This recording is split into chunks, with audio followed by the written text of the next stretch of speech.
กราบทักทายสบายดีกับบรรยากาศอันสดใสมาเนี่ยท้องฟ้าเป็นสีน้ำเงิน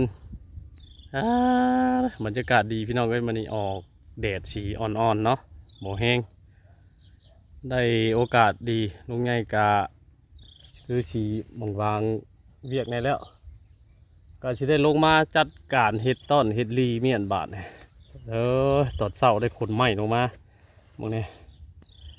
เบรกไม้สัมไพตัวนี้เอาลงมาแต่ก่อไม้สัมไพทั้งเพื่อนเฮ็ดมัดหนึ่งเลยเบรกลงมาจากลำ2 4 6 7ลำเบรกเที่ยวเดียวว่าเกือบตายพี่น้องเลย เผื่อมาฮอดเบรกว่าเถอะผู้7 ลำหลังจากที่ว่าว่างกับให้กับหน้าเนาะเห็ดให้เห็ดหน้ากันแล้วเลยเด้อพี่น้องเด้อ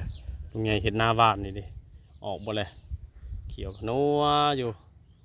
ก็คือเว้าเนี่ยเนาะแต่ละปีก็ต้องเห็ดแล้วเวียกตัวนี้ก็ถือว่า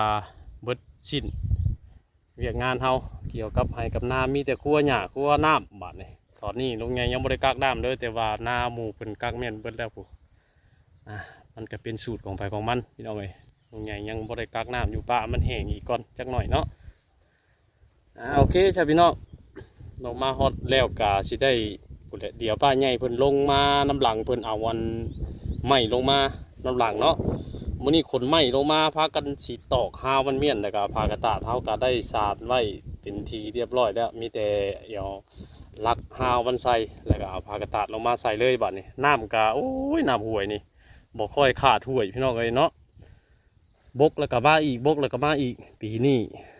มีสัญญาณดีคือว่าเพิ่นว่าปลาขึ้นหลายถึงพุ่นเนาะเฮากะทางลุมพี่กะเฮากะกล้าเกียมไว้ต้อนรับบัดยามปลาขึ้นปลาลง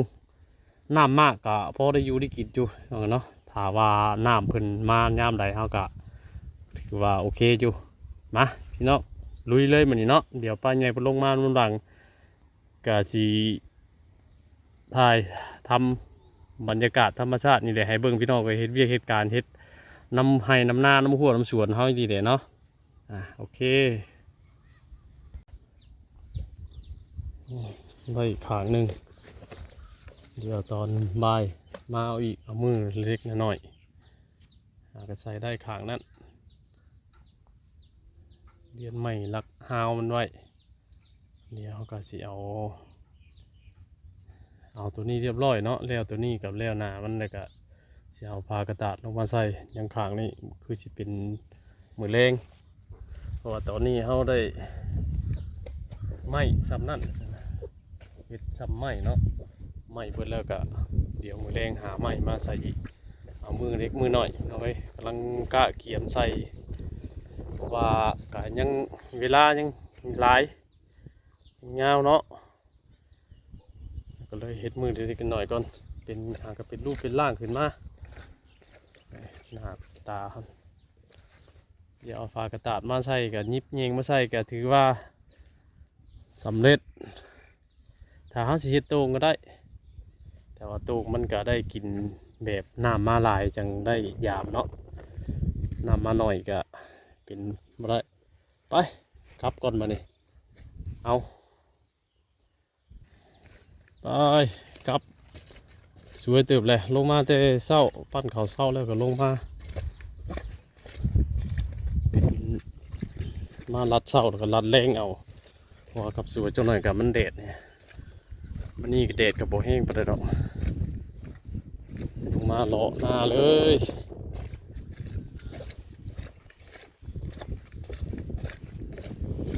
บริกักน้ำหน้ากันอีกจังหน่อยก่อนยังคอยกักน้ำไว้เขาก็ยังบ่ใหญ่ปานใดเลยบ่ได้กักน้ำ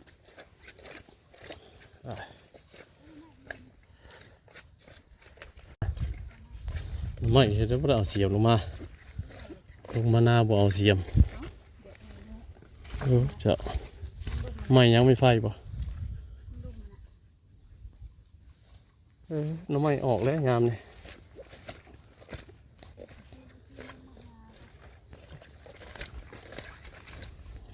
ไปเห็ดกินจ้ะพัดกินเห็ดสมมกกิน ไม่ยามนี่ ส่งมันก็ ไม่กำลังออกเพราะว่าฝนตกไม่ฝนบ่ไหม้เลยเนาะ3-4 เทื่อมันมากหลายเทื่อเลยน้ำนี่นะมันซุ่มในกอมันก็เขียวสะอุ้มอยู่มันเริ่มออกแล้วหน่อไม้ก็ซ้ำเสียกินน้ำนาเขาก็ยังบ่ได้กักอยู่นะมันพอกักน้ำเลยได้นี่นะทางนี้นะก็ออกแล้วอ๋อนี่คือเต้นนี่ก็ยังมืดเติบแล้วล่ะเต็มเนาะ เฮ็ดมามันก็สิได้ เดี๋ยวสิได้กับตัวนี้เด้น่ะสิได้ตัวนั้นบ่ตัวนี้บ่เนี่ยปัญญาเพิ่นว่าตัวอันสักหลุมเซมไปนะกำลังออกเลยบ่ได้กักน้ำที่จริงมันพอกักน้ำเลยมึงเนี่ยต้นเขามันก็ใหญ่เติบเลยมันพอกักน้ำเลยนี่จนในหญ้าขึ้นเนี่ยนี่โอ้ขึ้นกับตอนนี้กักน้ำใส่กันแล้วนี่ชมเนาะบ่ได้เสียไม้ชมไม้ เชื่อเบิดมาก็มาเอาเบิดแตกกระดูกทั่วแม่น นี่มันจะทันบนกว่าจะไหนคนมาเนี่ย แตก เขาท่านหาสิต้องยามเนี่ย ตัวแม่นจ้ะ ใช่เอามันมาซับมือนั่นซับใส่กูโมเมนต์มันแดงมันต้นเขาโมเมนต์มันหานาทีบ่มันมกกินนะพอกักน้ำนะโอ้ยมันบ่ออกหรอกอันนี้นะแถวคลองเลยชื่อขับสิปักผูไปเอาผูมาปักตัวมันทีผูโรคออกมาเซมใส่เสียเวลาซื้อได้เสียเวลากักน้ำซื้อจนมันแห้งคักในแห้งเต็กมันมีเขาน้ำเลยโอ้เขากำลังสิขึ้นมันบ่ออกก็อยู่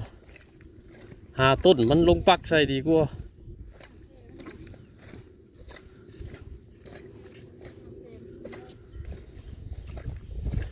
เขากำลังสิขึ้นนี่แหละบ่ได้ปักเลยบนแถวนี้นะห่วงอันน้ำคลองอันนี้โอ้แม่งยามนเด้ เดี๋ยวข้อแม่ใส่แตก เกี่ยวดอกจิมีใช่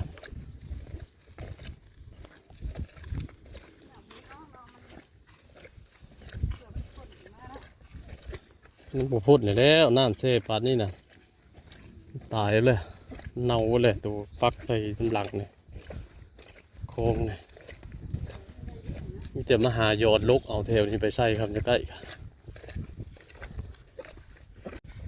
ทุกมึงไงเป็นเปียงอยู่ต่างแล้วตัวเฮ็ดน้ำลังกันนี่เนาะ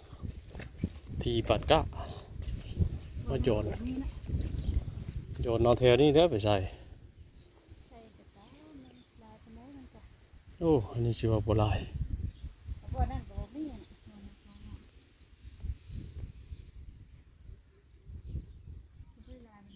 ตีสิกักน้ำมันแล้วบาดเลย คนที่ยาทุกเลย มันตกเลยเอาน้ำให้หน้าเขานี่ได้นี่ที่เตะบ่อคอแล้วเลยกับไล่ลงแล้วเล่นเขาให้ก็บ่อึดดอกน้ำ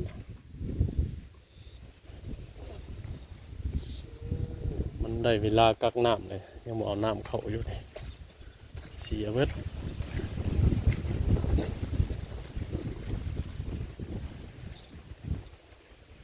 เห็นเห็นเต็กเลยน้ำนี่เดินทีครับเอาน้ำนี่ได้ไปใส่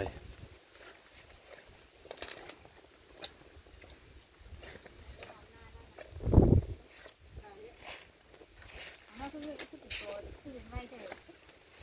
ขึ้น ตั เล วย หัวเมาไม่ครับกินน้อยนึงค่ะก็ว่าน้ำดังห้องเป็นโตตำแต่ เอาจะไปนอนอันนี้ก็ได้นาโนนเราก็บ่มี ท่านเป็นโตอยู่ นาโนนเราก็บ่ได้อันนั้นบ่ได้ ไม่ใช่คือเป็นโตไว้คือ ไปครับปอดเลยเดี๋ยวตอนบ่ายเดี๋ยวสิเอาไม้ลงมาใส่อีกไม้ลงมาเฮ็ดโตงแล้วก็มาเลาะเบิ่งให้เบิ่งหน้าเลยเ เห็ดหน้าบ้านเบิดแถวนี่ปูออกเป็นจุ่มอยู่กล้าหาก็ออกเลยก็เดียวไปปูเกี่ยวกันนัวหมดเลย หน้าเราก็เสียรายเจ็บเลยหน้าตู เปีกน้ำบ่ตกเปีกน้ำตกอยู่เล่าบ่คอดหมดละก็คอดลงเลิกเบิ่งกว่าคอดห่วยปู มันเป็นหน้าเจ้าของอยู่ที่ เห็นกุนๆเอ้ยนาเจ้าของอยู่คอดบ่คอดลงห่วยง่ายแท้ๆอันนี้นั่นเฮาก็สิเป่งเอาน้ำหน้าให้นี่ได้ลงให้ลาวนะกระบาบแล้วหน้าเฮามันก็พอกักน้ำเลยยังบ่ได้กักแม่นอยู่โอเคสวัสดีพี่น้องตอนบ่ายพุ่นแหละจังพ่อกันอีกเนาะลงมาเฮ็ดต้นเฮ็ดตูงไว้หลังจากที่ว่าเฮ็ดให้เฮ็ดหน้าแล้วแหละเฮ็ดหน้าบ้านแล้วเป็นที่เรียบร้อยฮะทั้งครอบครัวเฮาก็มีแต่เฮ็ดต้นเฮ็ดตูงไว้กินปูกินปลาบาด